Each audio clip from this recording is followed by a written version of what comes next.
ప్రభుత్వం. ఇవాళ రేవంత్ రెడ్డి పాలన చూస్తుంటే ఆర్టీసీని అమ్మకతో పెట్టేట్టున్నాడు. ఆర్టీసీని ప్రైవేటీకరణ చేసే కుట్ర కనబడతా ఉంది.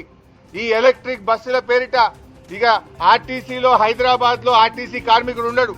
ఎలక్ట్రిక్ బస్సు వస్తే డ్రైవర్ కూడా ప్రైవేటోడే, కండక్టర్ ఉండడు, కార్మికుడు ఉండడు, డిపోలు ఉండయి, అంతా అమ్మకదొప్పుడే. మొత్తంగా ఆర్టీసీని ప్రైవేట్ పరం చేసే కుట్ర చేస్తుంది. ఇవాళ ఆర్టీసీ ఇక లేకుండా కనుమరుగయ్యేటువంటి ప్రమాదం కనబడతా ఉంది.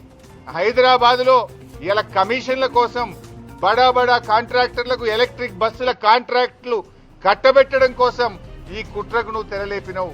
దానికి అందమైన ముసుగు పెడుతున్నావు ఎలక్ట్రిక్ బస్సులని. దాని వెనుక పెద్ద ఎత్తున అవినీతి జరుగుతా ఉంది. బడా